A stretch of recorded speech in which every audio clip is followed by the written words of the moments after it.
जिस तरह से बीजेपी ने इस बार अपने ट्रेडिशनल अपर कास्ट बेस को पूरी तरह से साधने की कोशिश की है। भूमियार कम्युनिटी से हम देखें कि विजय सिन्हा और कुमार शैलेंद्र का नाम आया।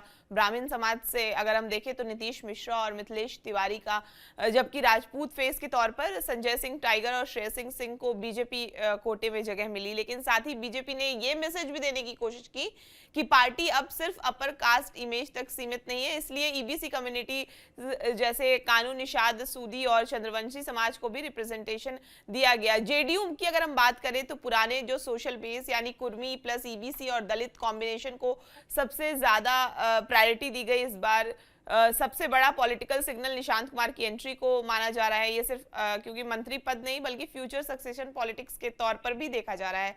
कुर्मी समाज से निशांत कुमार आते हैं, श्रवण कुमार आते हैं। दलित फेस के तौर पर जैसा कि अभी रामबंधु सर भी बता रहे थे कि अशोक चौधरी, रत्नेश सदा और ईबीसी कम्युनिटी में धानुक मल्ला और गंगोता समाज को रिप्रेजेंटेशन इस बार जेडीयू ने भी दिया है। तो जेडीयू वही सोशल कोलिशन फिर मजबूत करना चाहती है जिसने सालों तक उसे रूरल बिहार में ताकत दी है। तो पूरे कैबिनेट एक्सपेंशन में हमने देखा कि एनडीए अब यादव मुस्लिम इक्वेशन के मुकाबले ईबीसी, दलित और नॉन यादव ओबीसी का बड़ा गठजोड़ मजबूत करने में जुटी हुई है। हालांकि माइनॉरिटी रिप्रेजेंटेशन के तौर पे हमने ये भी देखा कि जमा खान को फिर जगह दी गई। विपक्ष यही सवाल भी उठा रहा है कि क्या इस बार जो है मिनिस्टर सिलेक्शन में एडमिनिस्ट्रेटिव कैपेबिलिटी से ज्यादा जो है कास्ट कैलकुलेशन। हालांकि बिहार में हम लगातार देखते हैं, लगातार जब भी मंत्रिमंडल विस्तार होता है तो इस तरह के आंकड़े और इस तरह के नाम जरूर सामने आते हैं। तो क्या कहेंगे आप इस पे? जी, आपने 3 प्रमुख सवाल किए। मैं सबसे पहले सर सवाल आपकी आवाज नहीं आ रही है, आप शायद म्यूट किए हुए हैं। मेरी आवाज आ रही है? जी सर हाँ। आ रही है। हाँ, तो दरअसल 3 महत्वपूर्ण सवाल आपने किए हैं। एक तो पहला निशांत कुमार। आप ये मान लीजिए कि निशांत कुमार सिर्फ मंत्री बनने नहीं आए हैं। अगर मंत्री बनना होता तो पहले भी आ सकते थे। इन्हें सीएम का ऑफर था, डिप्टी सीएम का ऑफर था, लेकिन उन्होंने कहा कि नहीं, पहले मैं बिहार की जनता को अपनी नजरों से देखूंगा और अपने पिता नीतीश कुमार की समझ से हम बिहार की जनता की जरूरतों को समझेंगे। तो फिर अचानक ये परिवर्तन क्यों हुआ?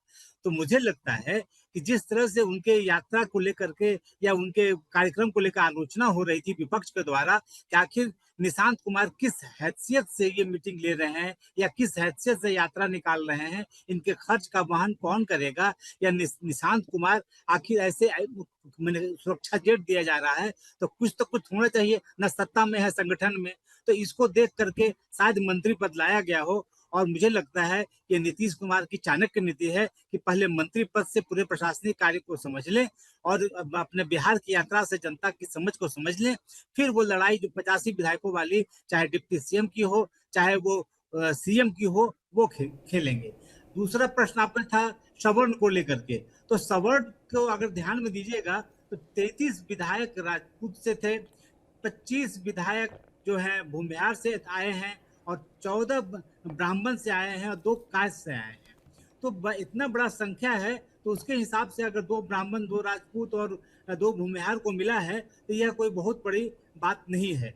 अब रहा पिछड़ों की बात जो आपने की है, तो निश्चित रूप से यह सरकार जो है पिछड़ा और अति पिछड़ा के बेस पर है और यही उसका आधार है। जो राजद की सत्ता से छीनने का जो आधार बना है वो अति पिछड़ा और पिछड़ा ही आधार बना है।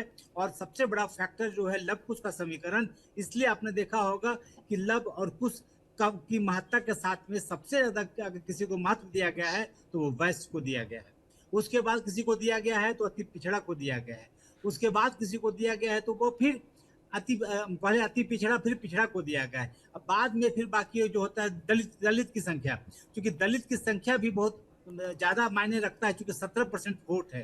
तो केवल MY माइनस करके, हालांकि यादव से भी 2 बने हैं, लेकिन एक वो कह सकते हैं कि एक दिखाने का चेहरा है, लेकिन मूल मकसद उनका सवर्ण, वैश्य, पिछड़ा, अति पिछड़ा ही मुख्य है और यही उसका मंत्रिमंडल का आधार भी है और यही उसके जीत के समीकरण भी हैं। मेरे ख्याल से ये लगता है। जी।